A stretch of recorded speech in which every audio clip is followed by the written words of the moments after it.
Muy buenas tardes, hermanos. Superando algunos inconvenientes de conexión con el Internet, vamos a continuar con estos coloquios bíblicos de los que venimos conversando en estos días. Habíamos dicho que, hablando de la vida de Jesucristo, el primer problema que uno encuentra cuando ingresa a los evangelios es que faltan datos biográficos, porque el Evangelio no es una biografía de Jesús. Y por eso, pues, no se puede saber, por ejemplo, y lo habíamos conversado el día de ayer, cuándo nació, a qué edad murió, y que esos datos, los hemos explicado ayer, vienen de otras fuentes. Hoy queríamos avanzar un poco, hablando de otros aspectos del Evangelio, pero terminar con algunos datos que, por ejemplo, los Evangelios no dicen. Uno de esos datos que no dice el Evangelio en ninguna parte es cómo era Jesús físicamente. Siempre se le ha representado a Jesús de una manera prácticamente uniforme a lo largo del tiempo: pelo largo, barba, alto.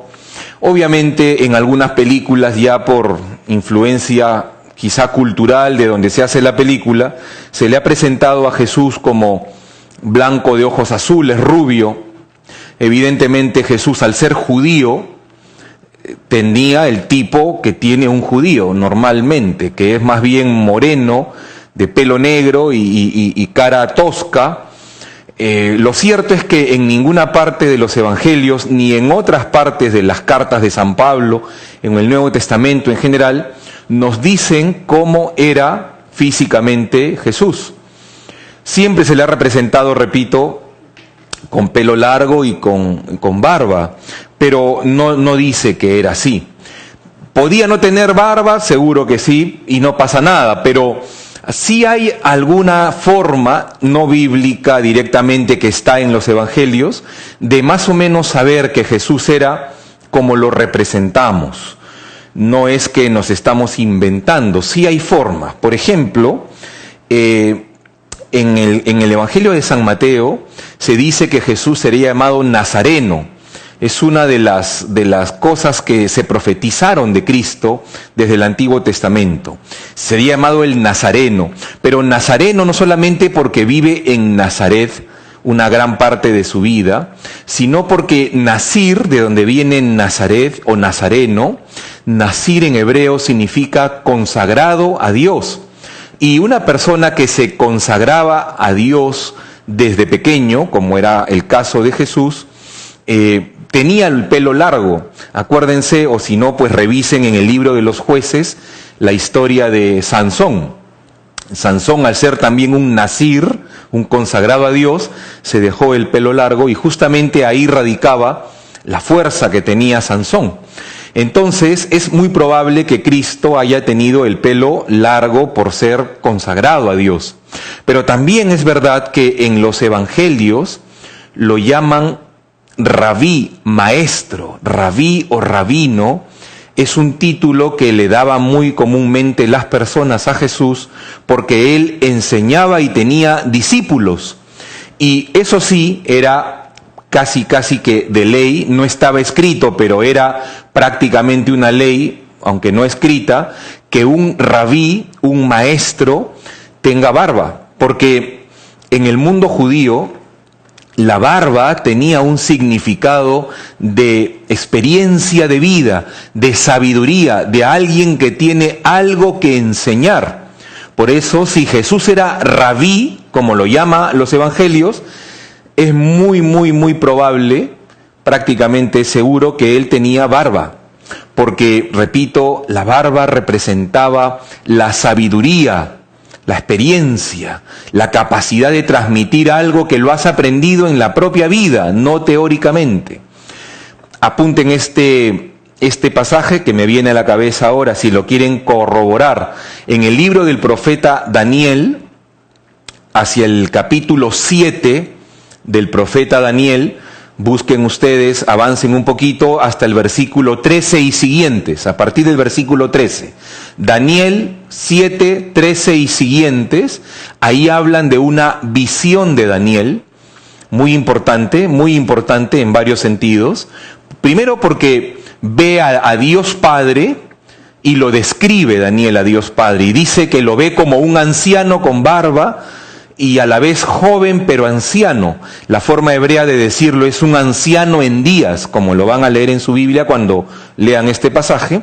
Es una forma de decir que hay una vejez, pero al mismo tiempo una eterna juventud. Habla de la eternidad de Dios, pero que al mismo tiempo es una eternidad de experiencia. Por eso a Dios, Daniel lo ve en su visión como un anciano con barba.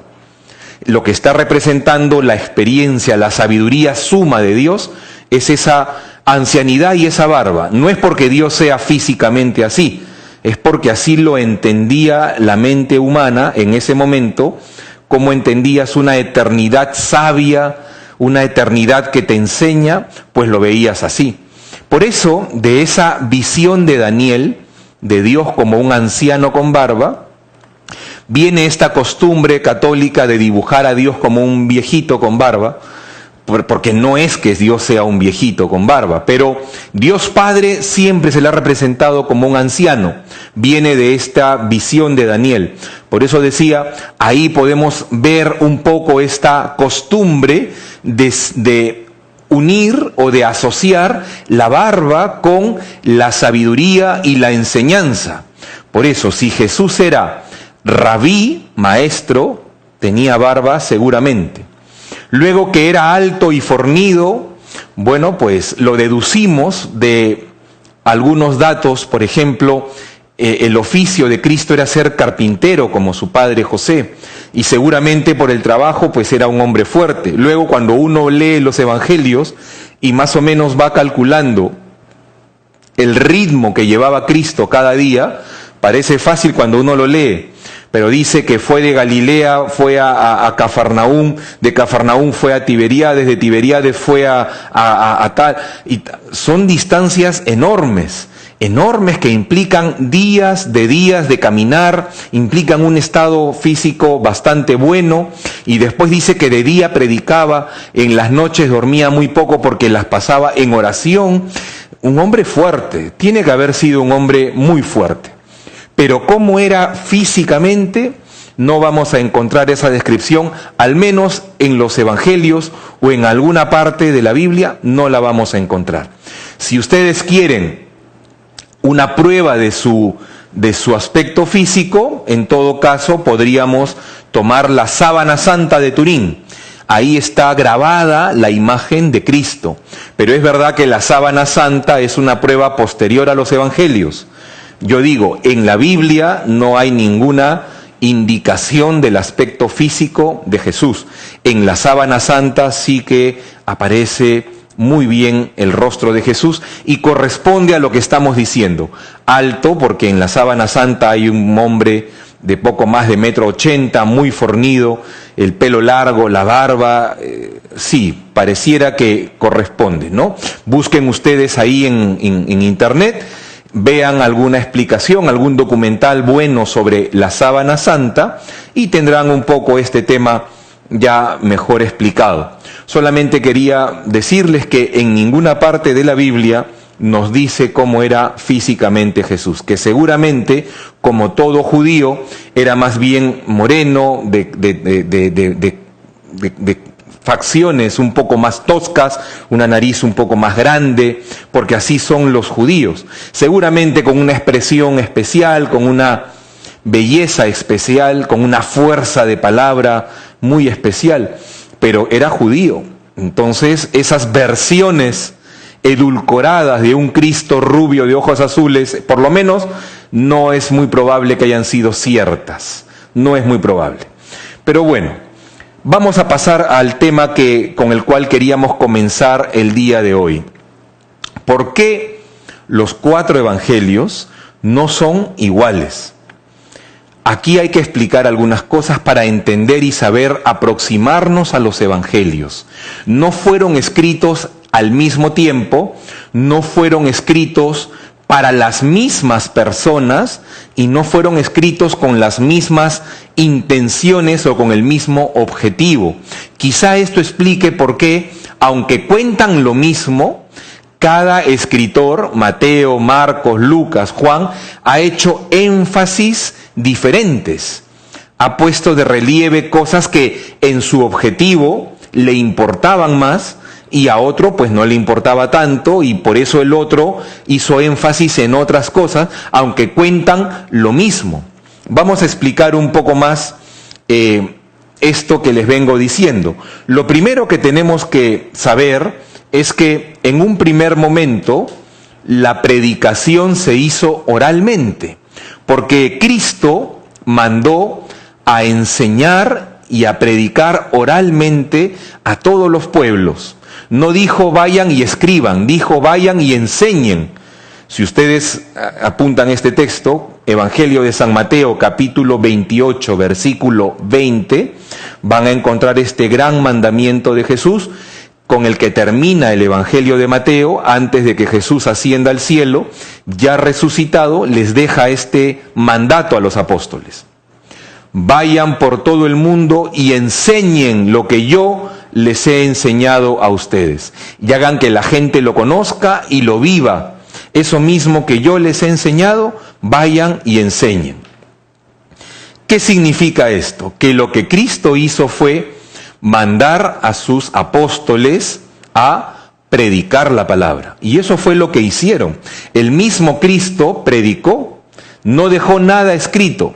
La única vez en la que Cristo escribió algo fue, y eso aparece en el capítulo 8 del Evangelio de San Juan, cuando le traen una mujer sorprendida en adulterio y le dicen que le tiren piedras y tal, y Jesús escribe en la tierra con su dedo. No dice que escribió. Cuando los judíos le decían, ¿tú qué dices? ¿Le tiramos las piedras o no le tiramos las piedras? Pues él escribía con su dedo. Es la única vez que aparece Jesús escribiendo, porque él no dejó, repito, nada escrito. Pero esta predicación fue creciendo, los pueblos que se adherían a la fe fueron aumentando y evidentemente se hizo necesario que se quede por escrito esto que predicaban. Entonces, poco a poco, por necesidad pastoral, se hizo necesario dejar los escritos de lo que predicaban. Y entonces aquí hay una clave para comprender el por qué los evangelios son diferentes. Primero, los apóstoles se fueron a predicar en varias direcciones, hacia diferentes pueblos, diferentes culturas. Y evidentemente los apóstoles adaptaban su predicación al público que encontraban. No era el mismo público el que tenía Mateo, no era el mismo público el que tenía Marcos, el que tenía Lucas, no eran los mismos. Tú tenías que adaptar el mismo mensaje a la cultura, la forma de entender y de pensar de los que te estabas encontrando. Esto es muy importante, muy importante, porque eso va a determinar las formas en las que los evangelios fueron escritos. Sobre todo los tres primeros, Mateo, Marcos y Lucas, se llaman evangelios sinópticos, y Juan tiene otro tratamiento. Por eso primero vamos a conocer los tres llamados sinópticos. ¿Por qué se llaman sinópticos? Porque la palabra sinóptico, así como hemos visto en otras reuniones que hay palabras españolizadas que vienen del griego, entonces aquí vamos a ver una palabra que deriva del griego. Sinopsis. Sin en griego significa en conjunto o común, significa algo acordado, algo común. Y opsis viene de óptico, de ojo, de visión. ¿Eso qué quiere decir? Que si uno coge los evangelios de Mateo, de Marcos y de Lucas y los pones en fila, uno junto al otro, así como escritos en esquema, uno podría ver los tres evangelios de una sola vista, Por eso se llama sinóptico. ¿Por qué? Porque son muy parecidos en su estructura. La estancia en Galilea, por ejemplo, luego viene la subida a Jerusalén, luego viene lo que pasa en Jerusalén y luego la pasión, muerte y resurrección. Ese esquema es el mismo en los tres. Lo que pasa es que dentro de cada bloque, sí es verdad que algunos hacen unos énfasis diferentes al otro, eso sí es verdad, pero tú puedes poner los tres evangelios y vas a encontrar el mismo esquema en los tres y los podrías leer de una sola vista, los tres. Por eso se llama sinópticos. Por eso se llama sinópticos, ¿de acuerdo? Aunque es verdad que en los bloques hay cosas ya, particularidades que pueden diferenciarlos, es verdad. Pero los tres sinópticos tienen más o menos el mismo esquema, ¿de acuerdo? Por eso se llaman sinópticos. ¿A dónde fueron los apóstoles que escribieron los evangelios para entender por qué son diferentes? A ver, Mateo se quedó entre los judíos. Él tenía que exponer el mensaje y la vida de Jesús a un público que era judío. Hay que adaptarse a esa mentalidad. Marcos no era apóstol, ¿eh? Si ustedes cogen la lista de los 12 apóstoles, Mateo capítulo 10, ahí está la lista. En el Evangelio de San Mateo, en el capítulo 10, están los nombres de los 12 apóstoles. Si ustedes cogen esa lista, Marcos no está. Marcos no era apóstol, Marcos fue discípulo. ¿Qué significa esto? Que en el Evangelio hay una diferencia entre apóstoles y discípulos. Es decir, Cristo escoge 12 hombres para la misión de anunciar el Evangelio. Y luego les dice a ellos que ellos llamen en su nombre a otros. Esos otros que son llamados por los apóstoles se llaman discípulos. Los que son llamados por Jesús se llaman apóstoles. Espero que se capte un poco la diferencia. Hay 12 apóstoles porque son llamados directamente por Jesús y hay muchos discípulos llamados por los apóstoles. ¿De acuerdo? Marcos era un discípulo que, según consta en los Hechos de los Apóstoles y en algunos datos de las cartas de Pablo, Marcos era compañero de camino de Pedro, que sí era apóstol. Y entonces, donde Pedro iba a predicar, iba Marcos. Y lo que Marcos escribe es lo que le escucha predicar a Pedro. ¿A dónde fue Pedro a predicar? Según consta por los Hechos de los Apóstoles y por las cartas de Pablo, Pedro fue a evangelizar a Roma, porque Roma era el corazón del imperio. Y Pedro tenía la idea de conquistar el imperio desde el corazón, Roma. Y ahí murió Pedro, ahí fue sepultado, y sobre su tumba se construyó lo que hoy es la Ciudad del Vaticano, especialmente la iglesia de San Pedro. El altar mayor está sobre la tumba de Pedro, que está sepultado ahí. Por lo tanto, la forma en que Pedro predicaba a los romanos, que es otro público diferente al judío, es lo que Marcos luego va a escribir como su evangelio. Por eso va a ser diferente el evangelio de Marcos que el evangelio de Mateo, porque van a públicos diferentes, tienen objetivos diferentes y tienen personas que escuchan ese mensaje que tienen otra forma de pensar totalmente diferente. Por ejemplo, Mateo con los judíos, él tiene la ventaja de que los judíos conocen el Antiguo Testamento y entonces Mateo va a utilizar mucho con los judíos el Antiguo Testamento para probarles que Cristo es el que cumple esas profecías. Eso lo vamos a ver en un par de minutos. En cambio, Pedro, que va a Roma a evangelizar con Marcos, va a un público que no tiene ni idea que existe un Antiguo Testamento. Por lo tanto, no tiene sentido que lo use para demostrar la verdad de su mensaje. Porque si Pedro llega a Roma y dice, les vengo a anunciar por ejemplo, a aquel que cumple las profecías de Isaías.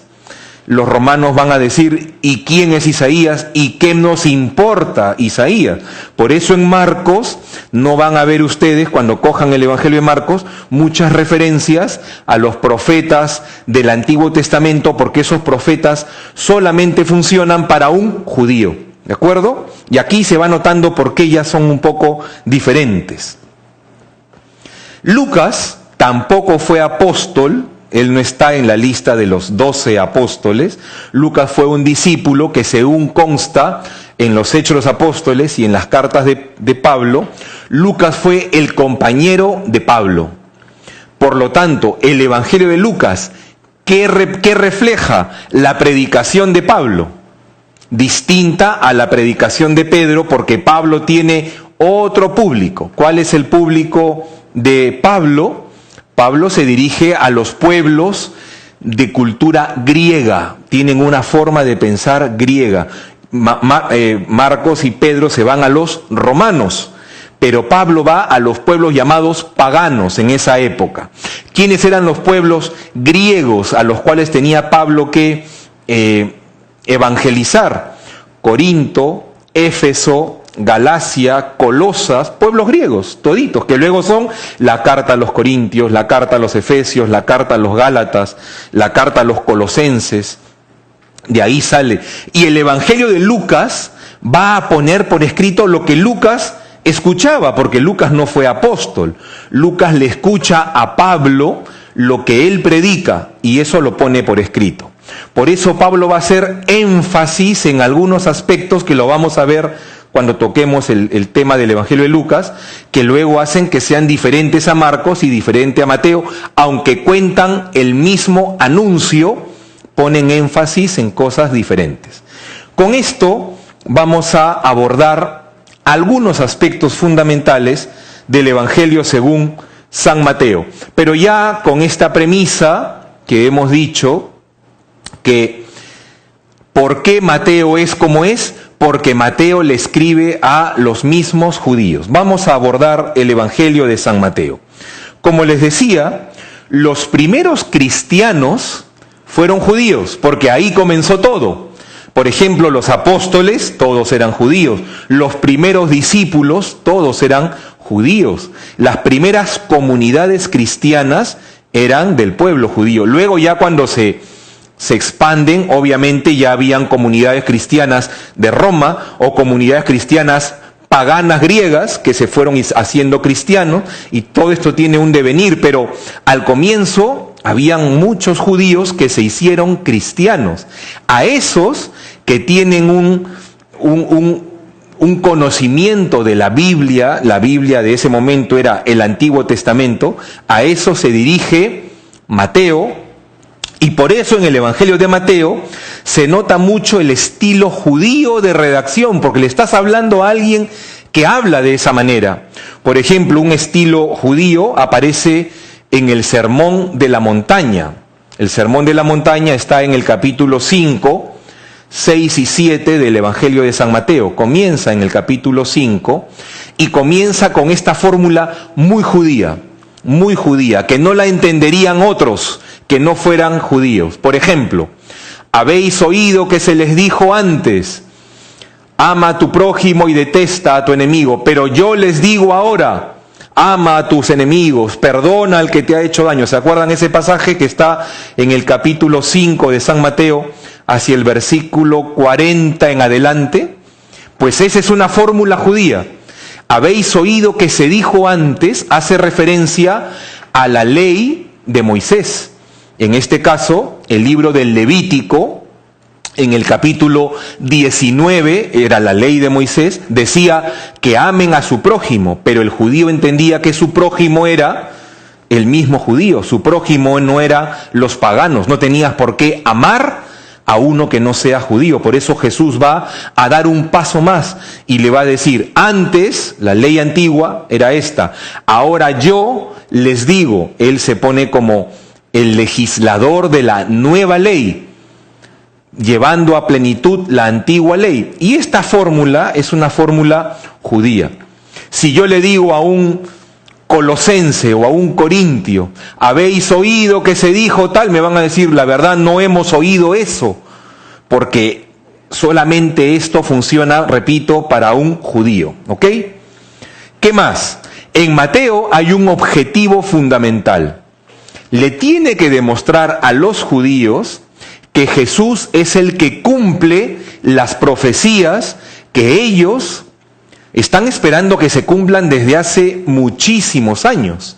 Y por eso en Mateo es muy común encontrar las llamadas citas de cumplimiento. ¿Qué son las citas de cumplimiento?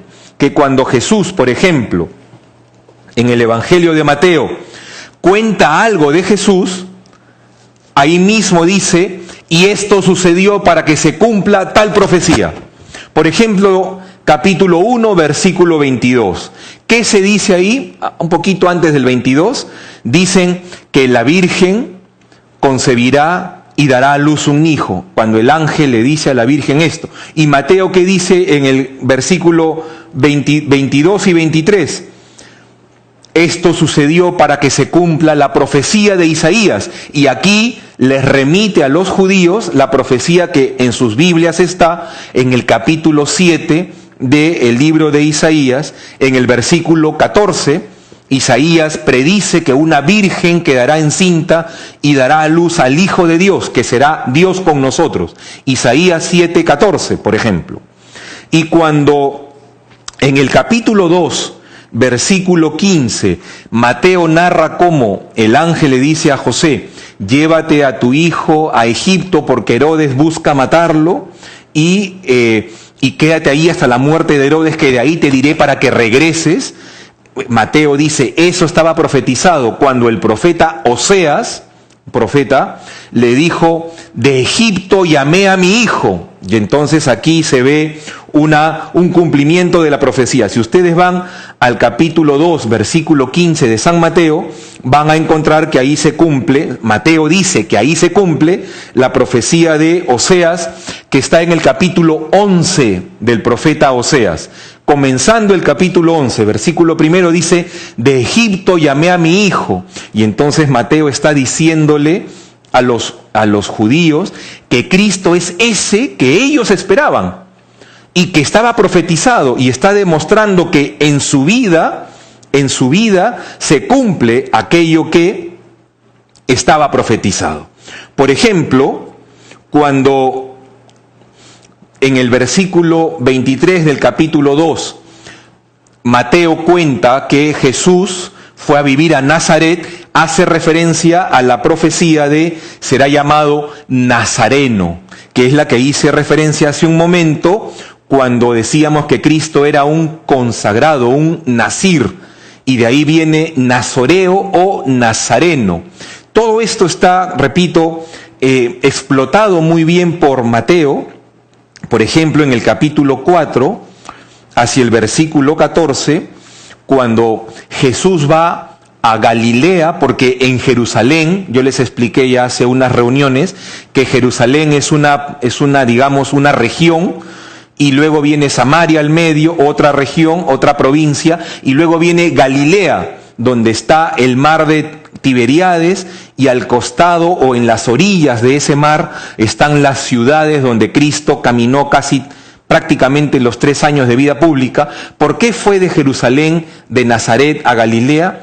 Porque en Nazaret, en Jerusalén, lo estaban buscando para matarlo los fariseos. Y entonces él va a una región donde no tenían jurisdicción ellos para poder desarrollar su apostolado con tranquilidad hasta el momento en el que él entendió que había llegado el momento de entregar su vida por todos, y él mismo regresa de Galilea a Jerusalén. Ese camino de Galilea a Jerusalén es el camino de la Cuaresma que estamos ahora siguiendo en las lecturas de los evangelios, ¿de acuerdo? Entonces, cuando Jesús va a Galilea, Galilea era conocida como una tierra de gentiles, tierra de paganos, porque vivía gente que adoraba a otros dioses, que habían mezclado la religión, y era una tierra que habitaba en las sombras del pecado para los judíos.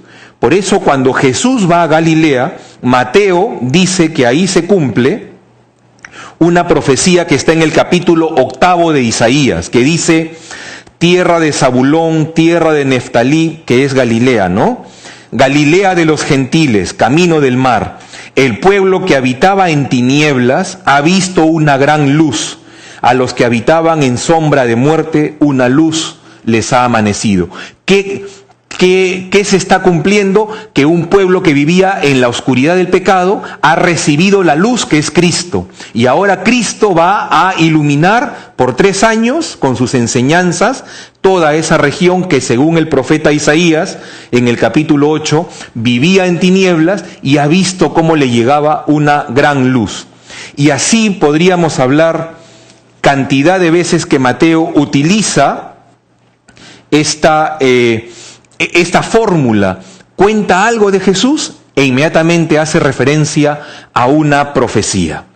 Por ejemplo, para terminar, el capítulo 8 de San Mateo, versículo 17, cuando dice que Jesús curó a muchos endemoniados, expulsó a los espíritus con su palabra, curó a todos los enfermos, y dice Mateo, para que se cumpla el oráculo del profeta Isaías, que dice: Él tomó nuestras flaquezas y cargó con nuestras enfermedades. Isaías va a decir esto en el capítulo 53, hacia el versículo 4. Apunten para que lo busquen. Isaías 53, versículo 4 dice: del Mesías que iba a venir, dice: Él cargó con nuestros sufrimientos, sanó nuestras enfermedades. Y entonces, cuando Jesús sanaba, Mateo hace cumplir esta profecía en la vida de Cristo. Esa es la fórmula de Mateo. ¿Por qué? Repito, porque su público es un público que está esperando que las profecías se cumplan. Y efectivamente, en Cristo se cumplen las profecías. Esto que hace Mateo no lo puede hacer, por ejemplo, Marcos, porque su público no conoce las profecías ni le interesan. ¿Qué le importará a un romano saber que Isaías 53? Repito, entonces, vamos a seguir avanzando con el Evangelio de San Mateo. Características fundamentales, repito, no vamos a profundizar. Eso va a ser si Dios lo permite, una siguiente etapa. Ahora es una vista general, ¿de acuerdo? El evangelista Mateo es el primero que a la comunidad cristiana le da el nombre de iglesia, porque el término iglesia aparece en el capítulo 16 de San Mateo, versículo 18, y vuelve a aparecer en el capítulo 18 de Mateo, versículo 17. Están en plena jornada de Galilea a Jerusalén y Jesús pregunta, acuérdense este pasaje, anótenlo, Mateo 16, 18, pero lo van a leer desde el 15 más o menos en adelante. Cuando Jesús le pregunta a sus apóstoles: ¿quién dice la gente que soy yo? Y los apóstoles dicen, unos dicen que eres Isaías, otros que eres Jeremías o Elías, otros dicen esto, y Jesús dice: ¿y ustedes quién dicen que soy yo? Y solo Pedro responde y dice: tú eres el Cristo, el Hijo de Dios vivo. Y en ese momento Jesús le dice a Pedro: tú ya no te llamarás Simón, tú te llamarás Pedro, porque sobre ti, sobre esta piedra, edificaré mi iglesia. Y aparece por primera vez en los evangelios la palabra iglesia para denominar a la asamblea de los que siguen a Cristo. Somos todos nosotros, evidentemente. La iglesia de Cristo. ¿Y de dónde viene esa palabra? Lo dijimos hace unas reuniones atrás. De eclesía, que significa asamblea, reunión. ¿Ok? Eclesía. Luego, en el Evangelio de San Mateo, cuando ya abordemos este tema en profundidad, veremos que el tema central de Mateo, lo que quiere demostrar, lo que quiere decirle al mundo, que lo está escuchando, al mundo judío, es que el reino de Dios, que tanto esperaban, ya llegó. El reino de Dios es Cristo, porque en Él Dios ha instituido su reino. Este es el tema central del Evangelio de Mateo. Para Mateo, el reino de Dios es donde Dios está. Por lo tanto, podríamos decir que a lo largo del Evangelio, se lo vamos a ver con calma luego, hay tres momentos en los que el reino de Dios se hace presente. Obviamente el reino de los cielos o el reino de Dios es lo que conocemos como el cielo, porque ahí Dios está. Efectivamente, el reino de Dios es aquel al que iremos después de esta vida. Pero también el reino de Dios es la persona de Cristo, porque en Él está Dios también. Él es verdadero Dios y verdadero hombre. Por eso Jesucristo va a decir en un momento cuando lo acusan de que Él expulsa los demonios con el poder del demonio, Jesucristo dice: ¿cómo me pueden acusar de expulsar los demonios con el poder del demonio? ¿Cómo el demonio va a expulsarse a sí mismo? No, si yo expulso los demonios con el poder de Dios, dice Jesús, es porque el reino de Dios ya está entre ustedes. Él es el reino de Dios también. Pero también la iglesia, luego que Cristo resucita y asciende al cielo y les deja su presencia sacramental en la Eucaristía, la iglesia también es el reino de Dios en la tierra. Todo esto está explicado en el Evangelio de Mateo, pero me interesa en esta primera reunión que quede claro por qué Mateo tiene la forma que tiene en su redacción. Yo creo que ha quedado más o menos claro. Por eso vamos a pasar ahora al Evangelio según San Marcos. Recordemos que Marcos es compañero de camino de Pedro y Pedro va a los romanos. Por eso el Evangelio de Marcos está dirigido a aquellos que se estaban haciendo cristianos, pero que no provenían del pueblo judío y que tenían otra formación, otro pasado, y tenías que explicarles las cosas. Por eso cuando Marcos escribe el Evangelio, lo que está haciendo es poniendo por escrito la predicación de Pedro. Y se nota que Pedro, cuando le habla de Jesús a los romanos, adapta algunas palabras a palabras que entiendan ellos. Por ejemplo, palabras de tipo latino. No se olviden que en Roma se hablaba el latín. El idioma del Imperio Romano era el latín.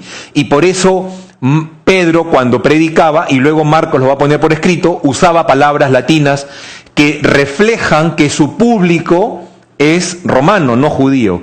Palabras como cuadrante, pretorio, legión, otras, son palabras latinas que si tú se las dices a un judío no te entenderían mucho. Por eso uno capta y entiende que el público de Pedro era romano. Además, existen palabras en idioma hebreo que sí Pedro las usa para darle más fuerza a su predicación, pero que inmediatamente después las traduce, las explica, porque no le van a entender si no las explica, porque el hebreo no lo hablaban los romanos. Por ejemplo, capítulo 3 del Evangelio de Marcos, versículo 17. Anoten estos textos.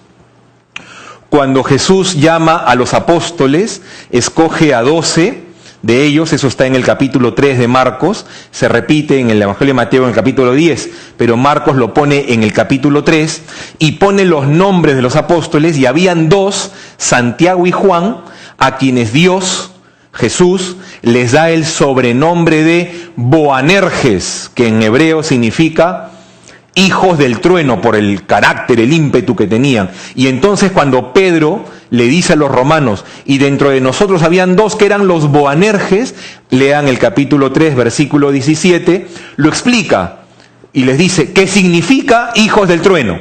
Para que la gente le siga el hilo, evidentemente.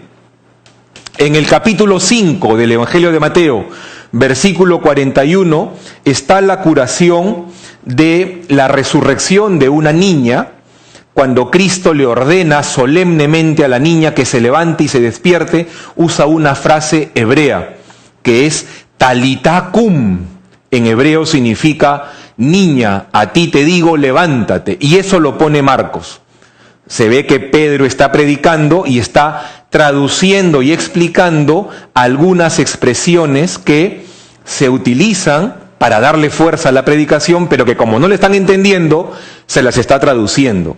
Es cuestión de ubicarse y ver como una película lo que está pasando en el Evangelio, y es fácil imaginarse a Pedro con una comunidad de personas que están creyendo en Cristo, pero que son romanos, a los que hay que explicarles de otra manera lo que pasó en Galilea y en Jerusalén. de otra manera, como si no fueran judíos, porque Mateo se los explica de otra manera. Van captando por qué los evangelios son diferentes. ¿Qué hay en el capítulo 7 de Marcos, en el versículo 34?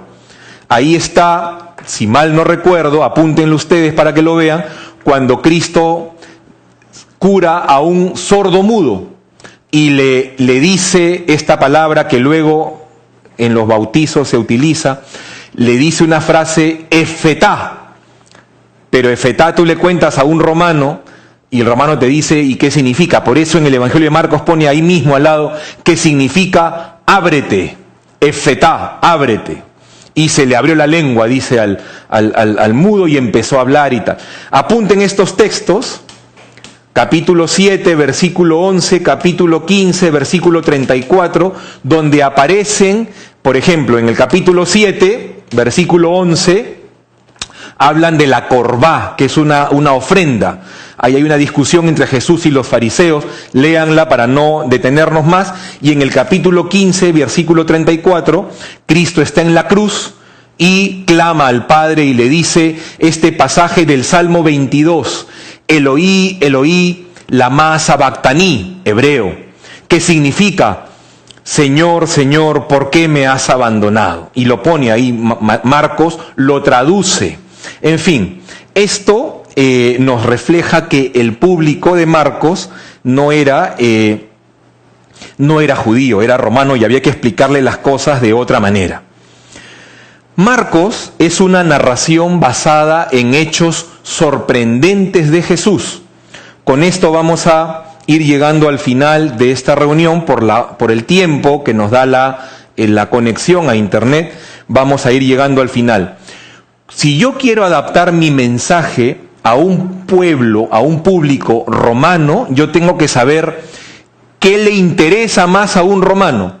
Y por historia universal sabemos que el romano no era muy culto, el culto era el griego, el romano era más bien administrador, era guerrero, pero no era tan culto, pero le gustaba mucho lo impresionante. Lo que impresiona le llamaba mucho la atención. Por lo tanto, se nota en el Evangelio de Marcos que cuando Pedro comienza a predicar con Marcos al lado, lo primero que predica son los milagros de Jesús, no sus enseñanzas, porque la gente no le entraba por ahí. Primero tienes que captar la atención para luego darle las enseñanzas, y entonces comienzas a predicar los milagros.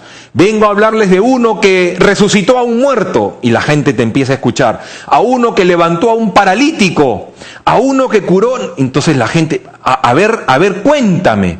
Por eso, desde el capítulo 2 del Evangelio de Marcos van a encontrar ustedes, y casi todo Marcos es milagros sorprendentes de Jesús.